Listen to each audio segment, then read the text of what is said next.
One, two, three.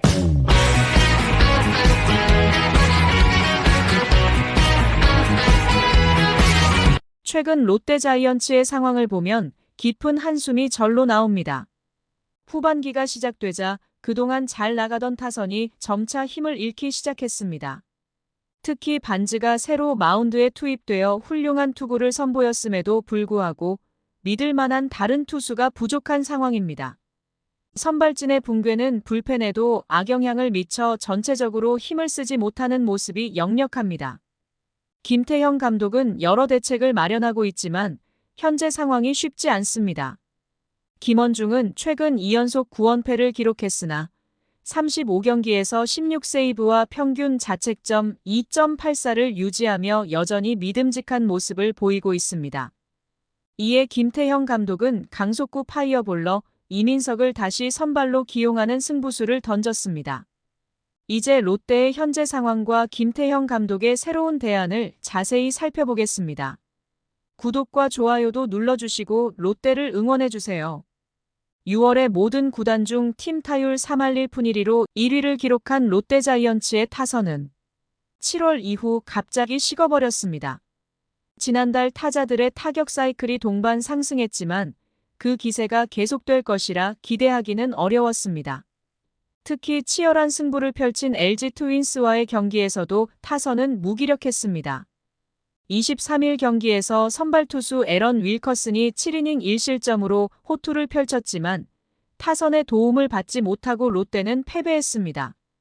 7월에 치른 14경기에서 롯데의 팀 타율은 2할 4푼 5리에 불과합니다. 시즌 초반의 타선 침체가 후반기에도 이어지고 있는 셈입니다. 롯데는 현재 10개 구단 중 9위에 위치해 있으며 6월과는 너무도 다른 성적을 보이고 있습니다. 득점권 타율은 2할 7푼 1리로 낮지 않지만 주자를 3루에 두고 득점하지 못하는 상황이 빈번하게 일어나고 있습니다. 무사 상황에서 2번, 1사 상황에서 6번이나 기회를 살리지 못했고 주자를 3루에 둔 15번의 기회 중 희생플라이조차 치지 못했습니다. 같은 기간 KT는 주자가 3루에 있을 때 팀 타율 5할 5푼 6리를 기록하며 후반기 기세가 대단합니다. 김태형 감독도 이 부분을 아쉬워하지만 여전히 타선을 믿고 있습니다. 최근 약간의 부침이 있지만 타선이 다시 살아날 것으로 기대하고 있죠.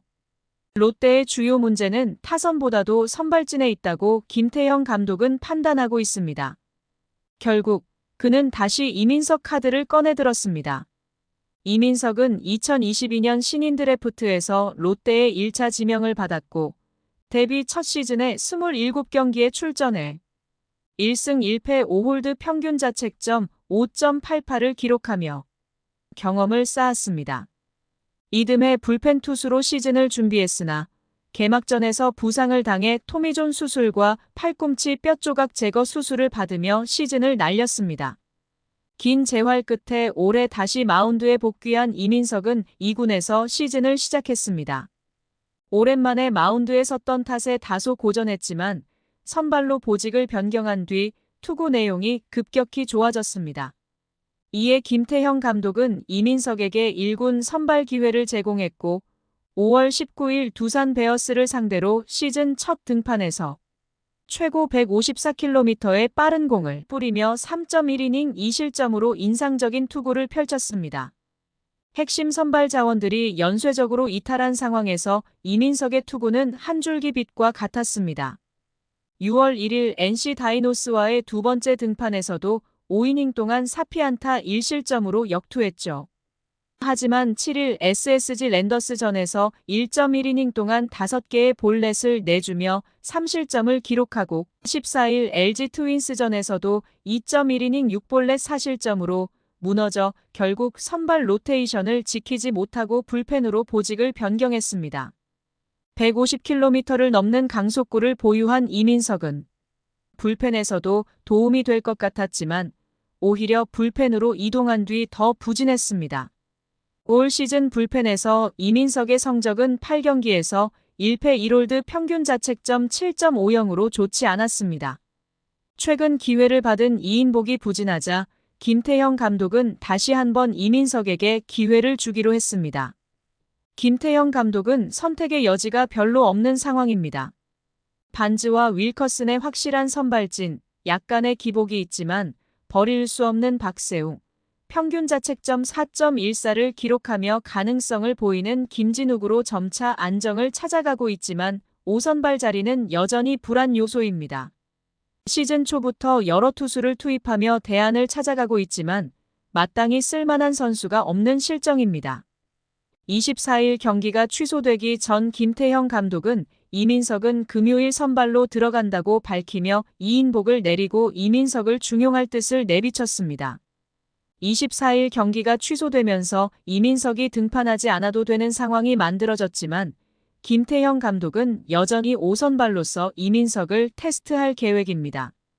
이민석은 최근 불펜 투구를 해왔던 선수이기에 멀티이닝을 던질 수 있는 최희준을 붙여 투구수 압박을 줄여줄 계획입니다.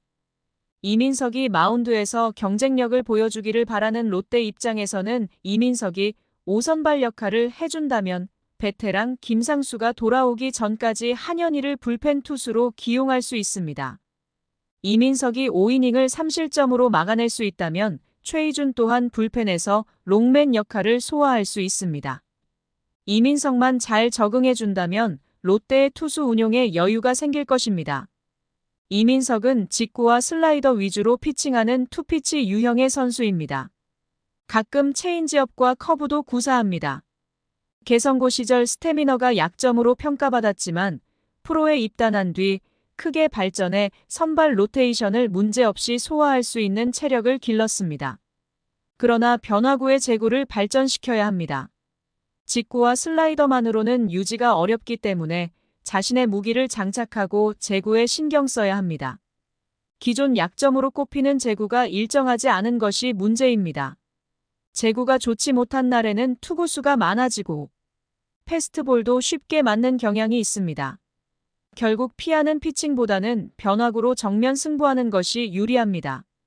전반기 막판까지 흐름이 나쁘지 않았던 롯데는 후반기가 시작된 뒤 흐름이 좋지 않습니다.